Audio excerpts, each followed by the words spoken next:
पाकिस्तान के नामवर और बहादुर सहाफ़ी इमरान रियाज की बाजियाबी या गिरफ्तारी के बाद इमरान रियाज का पहला इंटरव्यू मंजर आम पर आया और उन्होंने बहुत ज़्यादा इंकिशाफात किए। कहाँ थे और किस हालत में थे? फ्यूचर प्लान्स क्या रखे हैं? कोई और तो मुझे काम नहीं आता ना। नहीं, बुनियादी काम। कोशिश की है मैंने एक दो जगह पे काम करने की, मैं कर नहीं सकता। और कुछ क्या प्लान है मेरा अल्लाह जानता है। कोई ऐसी वो नहीं है, मैं जैसा हूँ जो हूँ वो सबको पता है। लोग कहते हैं कॉम्प्रोमाइज करो। हो पाएगा? पता नहीं।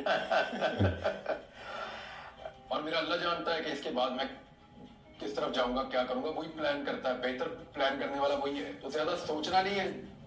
जिस दिन काम करूंगा उस दिन की जो स्टोरी होगी उस पर बात करूंगा। सब कुछ बदल रहा है, चीजें चेंज हो रही। मैं अपनी ओपिनियन खुल के देने की मुझे आदत है बस। तो मुझे बहुत सारे लोग ये मशवरा पहले भी देते रहे कि यार तू ओपिनियन ना खुल के दे। न्यूज दे दे, ओपिनियन ना दे। अपनी ओपिनियन तू खुल के दे ही ना कभी भी। और जैसे बात करता है वैसे बात ना कर। अब मैंने ऐसे ही सीखा। मैं जब छोटा था ना तो कभी पूछा ना किसी ने अम्मी अच्छी है या अबू, तो उस दिन जो अच्छा लगता था मैं कहता था ये। मैंने कभी नहीं कहा कि दोनों। हमारे बच्चे करते हैं ना ये कभी कभी। मैंने कभी नहीं कहा कि दोनों। वो क्लैरिटी के साथ कि ये अच्छा है, ये आज नहीं अच्छा लग रहा, या ये ज्यादा अच्छा लग रहा है। ज्यादा अच्छा लग रहा है तो पाकिस्तानी तो इंडस्ट्री वो मेरे से नहीं होता। मैं जरा क्लैरिटी के साथ ही अली देख, ये अच्छी तरह याद है मुझे, जो चीज बुरी लगती थी मैंने हमेशा तेरे भाई मुंह पे बताया कि ये बुरा है भाई। साफ हो ही रही है हमेशा का। नाराज भी हुआ कई दफा। 100%। और भी दोस्त नाराज हुए 100%। कई जगहों पे। ऐसा हुआ कि मेरी वजह से फड्डा भी हो गया। हाँ, भाई तेरा भी फड्डा हो गया मेरी वजह से। यस, कि मैंने साफ बात की कि नहीं यार ऐसे नहीं है, ये है।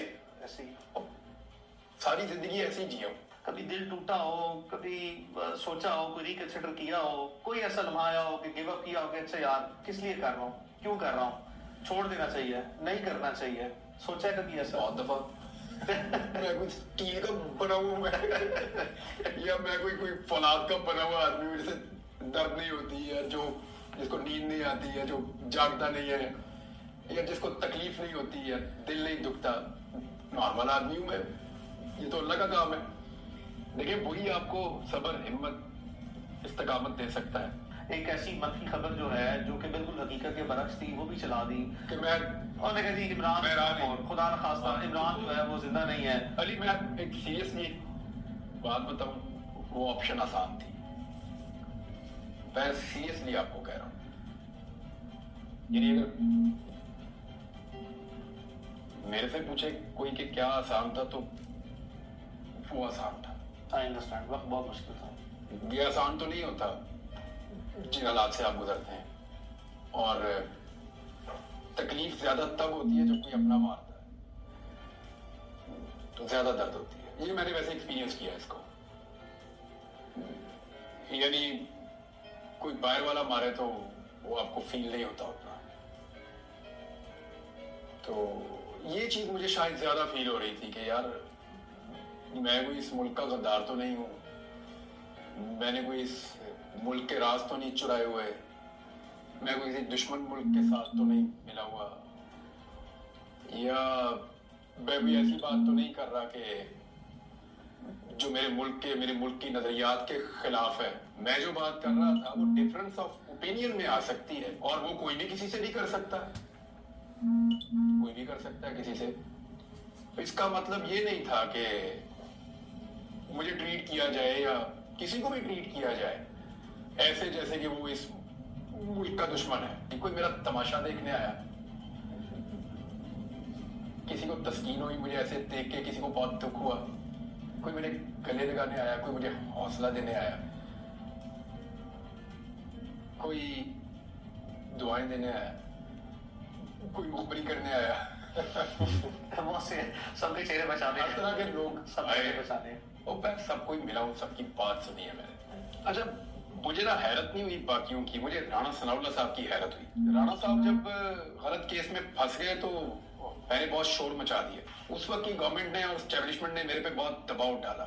उन्होंने कहा जी आपका पॉइंट ऑफ व्यू इस पॉलिटिकल पार्टी से क्लैश कर जाता है तो आप क्यों। मैंने कहा जी यहाँ राणा सनाउल्लाह ठीक है, ये केस गलत बनाया, गलत केस है, तो मैंने आवाज उठाई, राणा साहब आए थे शुक्रिया अदा करने, आपको याद है? मुझे याद है, आई नो। राणा साहब घर आए थे, शुक्रिया अदा किया था उन्होंने कि यार मैं, आपने मेरे लिए बहुत आवाज उठाई तो मैं थैंक्स खुद आके करना चाहता था। मैं आई वाज एक्सपेक्टिंग कि राणा सनाउल्लाह अगर कुछ ना भी कर सके तो कम से कम कीचड़ नहीं उछाले। चलो हर एक का अपना अपना ज़र्फ है। उन्होंने जो बोला मेरे बारे में, जो कहा मुझे, जब क्योंकि मैंने वापस आके ना अपनी टीम से सिर्फ एक आदमी का पूछा था, मैं कहा भाई राणा सनाउल्लाह का बताओ, क्योंकि उसने बहुत बड़ा दावा किया था मेरे ड्राइंग रूम में एक दिन बैठ के, जब वो बहुत मुश्किल वक्त में था, मैंने उनके लिए आवाज उठाई।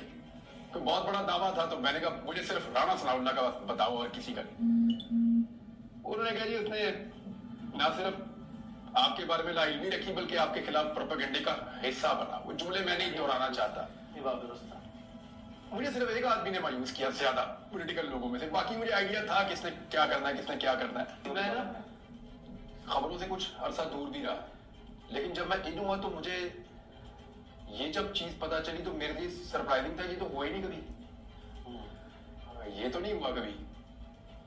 अब वो खवातीन है, वो बच्चों वाली भी है बीच में, वो उनके बच्चे उनसे दूर है, मिल नहीं पा रहे। फिर एक केस में वो निकलती है, दूसरे में वो गिरफ्तार हो जाती है, फिर वो निकलती है, फिर तीसरे में गिरफ्तार। एक टाइम में एक लड़की या एक औरत इतनी सारी जगहों पे कैसे हो सकती है? मुमकिन ही नहीं है। सेम टाइम में वो ये भी कर रही है, वो भी कर रही है, वो भी कर रही है, और फिर यानी जितनी तबाही औरतों पे डाली हुई है ना, इतनी तो दहशतगर्द नहीं फैला सकते या आतंकवादी ये नहीं कर सकते, जो इंडियन की जबान में, कि इतना टेरर तो आतंकवादी नहीं फैलाते जितना वो। नाज़रीन, आपने सुना ये इंटरव्यू, और इसमें जो भी इमरान रियाज ने कहा है, इंकशाफात किए हैं, इसके बारे में आपकी क्या राय है? आप कमेंट्स में अपनी राय भी बताइए। बहुत शुक्रिया।